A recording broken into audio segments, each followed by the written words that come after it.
Hello guys, WR का time हो चुका है। वर्ल्ड राइट न्यूज़ चैनल से मेरा स्वागत है और हम आज बात करेंगे हिंदुओं को क्यों एकजुट रहना चाहिए। सबका साथ, सबका विकास, सबका विश्वास क्यों होना चाहिए। क्यों मोदी जी बार बार ये बात बोल रहे हैं, क्यों योगी जी एक हो तो सेफ रहेंगे, ये चीज़ क्यों बोल रहे हैं।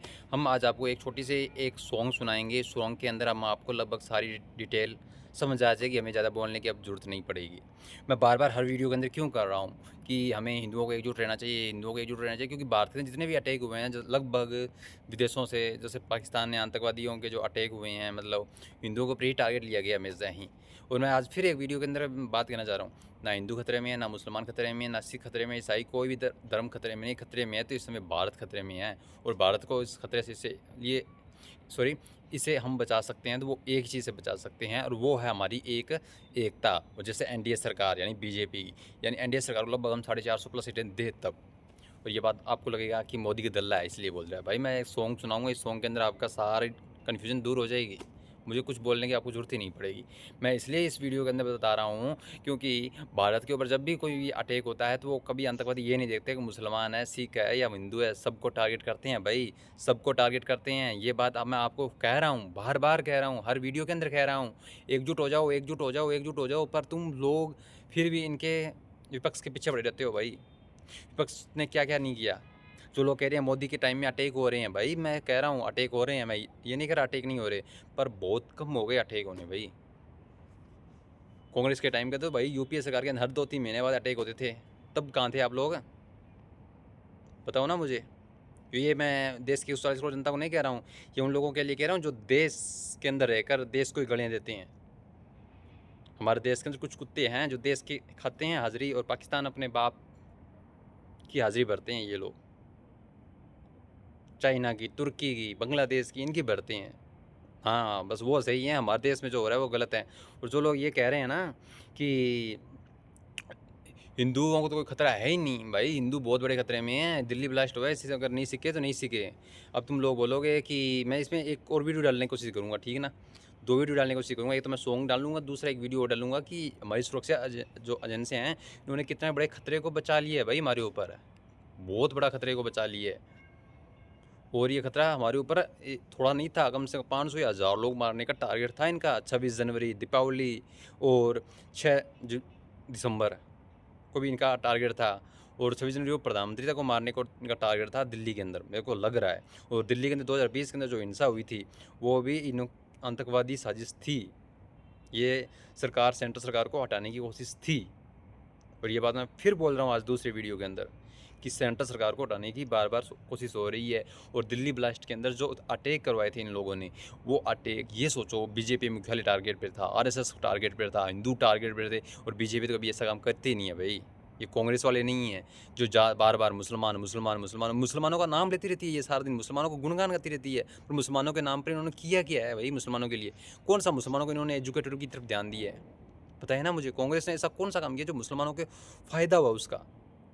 मुसलमान मुसलमान चलाने से नहीं होता, उनका फ़ायदा भी करना होता है। बीजेपी ने मुसलमान ना हिंदू कभी को चलाती नहीं है, ना कभी कुछ बोलती है, पर वो हमेशा ही सबका साथ रखती है और सबका विश्वास रखती है, सबका विकास करती है बीजेपी। इन्होंने हर काम दिए, हर लोगों को एजुकेटेड करने की ओर ध्यान दिया है। कांग्रेस ने तो मुसलमान मुसलमान नाम बोलने से वो वोट मुसलमानों को ले रहे हो आप, पर सही मुसलमान है ना वो आपको वोट नहीं दे रहा है भाई।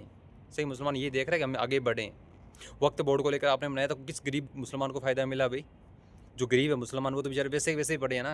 वक्त बोर्ड को लेकर करते कुछ तुम गरीबों मुसलमानों के लिए, सारा दिन मुसलमान मुसलमान चलाते रहते हो। बढ़ाओ उनको ढंग के एजुकेटेड स्कूलों में, कॉलेजों में। इनको सारा दिन मुसलमान करने से नहीं होता। बीजेपी कभी जात पात नहीं करती। कुछ लोग बोलते हैं कि बीजेपी जात पात करती है, भाई मैंने तो आज तक कोई जात पात नहीं देखा, किसी भी स्पीच में नहीं देखा। हाँ कुछ हल्के फुल्के कभी कभार छोटे छोटे जो व्यक्ति होते हैं वो बोल देते हैं कभी कभार, पर इतना नहीं है भाई जितना कांग्रेस के अंदर है, विपक्ष पार्टियों के अंदर है। थोड़ा एजुकेटेड हो जाओ भाई। सभी लोग, भारत के सभी लोग एजुकेटेड की तरफ ध्यान दो। वोट दो एनडीए सरकार को, बीजेपी इनको, क्योंकि देश खतरे में है इस समय में। फिर कह रहा हूँ। और वैसे ये उन लोगों के लिए बोल रहा हूँ जो देश को तोड़ने की बात करते हैं। देश की 40 करोड़ जनता को मेरा ये वीडियो नहीं है। ये वीडियो उन लोगों के लिए है जो लोग देश को तोड़ने की कोशिश करते हैं, देश की खाकर हाजिरी अपने अब्बा पाकिस्तान की भरते हैं। उन लोगों को थोड़ा सा दिमाग पर लोड डाल रहा हूँ कि तुम एजुकेटेड हो जाओ भाई साहब। थोड़ा वोट ढंग की सरकार को डाल दो, ठीक है ना। और आज ये वीडियो आप देखना, इस वीडियो के अंदर आपके लगभग सारे डाउट क्लियर हो जाएंगे, ठीक है ना। आप लोगों ने दोनों जो ये वीडियो देखे हैं, अब आपको पता चल गया होगा कि लगभग मैं क्या कहना चाहता हूँ। और मैं जो कहना चाहता हूँ वो 100% आपको अब बताने की ज़रूरत नहीं पड़ेगी। मैं क्यों एजुकेटर की तरफ बोल रहा हूँ। जो ये लोग कुछ देश के खाते हैं और देश की हाज़िरी नहीं भरते हैं, पाकिस्तान की हाज़िरी भरते रहते हैं, मोदी को सारा दिन कोसते रहते हैं, बीजेपी गलत है, वो है, ये है। मैंने लगभग इस वीडियो के अंदर सारी डिटेल आपको बता दी है, ठीक है ना।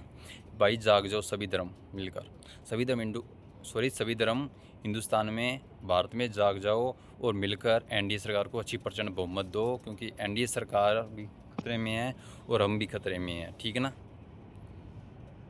सरकार भी खतरे पर, बहुत बड़ी खतरे पे है सरकार। आरएसएस को बार बार हम ले लेते हैं कि आरएसएस गलत है, ये है, वो है। आरएसएस सही है भाई देश के लिए। जब देश को मुसीबत आई तो आरएसएस ही खड़ा होगा, पहला यही होगा, याद रखना। और जब भी कोई दिक्कत आती है तो आरएसएस मजबूती के साथ देश के साथ खड़ा होता है, कहीं पर भी दिक्कत आती है। आरएसएस को बार बार टारगेट मत करो, मैं फिर कह रहा हूँ। और ये वीडियो मैं फिर कह रहा हूँ कि आप लोगों के लिए नहीं है, देश की करोड़ जनता के लिए नहीं है। ये जो है, जो टुकड़े करते हैं ना देश को, टुकड़े हो जाए देश के, ये उन लोगों के लिए है। और भारत के अंदर एसआईआर करवानी है ना, बहुत ज़रूरी है। कचरा साफ करना तो एसआईआर नंबर 1 फार्मूला है। नंबर 1 पर एसआईआर करवाओ। नंबर 2 के ऊपर जो लोग आतंकवादियों से जुड़े हुए हैं, इनके माँ बाप को उड़ाओ। प्रधानमंत्री बनने वाले का यही विचार है, इनके माँ बाप को उड़ाओ, इनका पूरा फैमिली को उड़ा दो भाई। मैं सही बताऊँ तो, सही बताऊँ, पूरी फैमिली को। आतंकवादी हैं सब के सब भाई, सब के सब। नंबर 2 ये। नंबर 3, जो देश के अंदर कमेंट्स जो बाहर से आते हैं ना, कमेंट जो विदेशों से कमेंट आते हैं, जैसे यूट्यूब पर, इंस्टाग्राम सब पर, वो बंद कर देने चाहिए। इंडिया के अंदर कमेंट देखो किस किस ने कर रखा है कि भारत को तोड़ने की जो कोशिश करें, उनको ठोक दो, अपने आप शांति आ जाएगी। 3 ये 4 काम हो जाएंगे। चौथा ये, सुरक्षा एजेंसियों को कुछ दिन के लिए इंडिया के अंदर ऑपरेशन सिंदूर चला देना चाहिए। कौन कौन है जो देश के खिलाफ बोल रहा है, क्या नहीं बोल रहा, उनको ठोको। देश की 100 करोड़ जनता चाहती है कि ऐसे एक्शन होना चाहिए, पर हमारी सरकारें कर नहीं रही है। क्यों नहीं कर रही है? वो सत्य धीरे धीरे चलता रहे या टलता रहे, हमें कोई एक्शन लेना ना अपने देश के अंदर। विदेशों में पाकिस्तान को ठोक देते हैं, थोड़ा ठोक देते हैं। हर बार थोड़ा जनता खुश हो जाएगी। पर अब सरकार को थोड़ा जागना पड़ेगा। ये मोदी जी बार बार क्यों कह रही है दुष्ट बेटियों को, अमित शाह ये क्यों कह रहे हैं बार बार दुष्ट बेटियों को भगाओ भगाओ? ये इसलिए कह रहे हैं क्योंकि इनको पता है हम बाहर से तो निपट लेंगे, पर इन अंदर बैठे कुत्ते हैं ना, कुत्ते, इनसे नहीं निपट पाएंगे। और आपने दोनों वीडियो देखे होंगे। आपने पहला मैंने डीएनए वाला बताया होगा, जो जी न्यूज़ वाला है, और दूसरा ये सॉन्ग आपने सुना होगा। आज आपको सब कुछ पता चल जाएगा कि ये बार बार क्यों कह रहा है।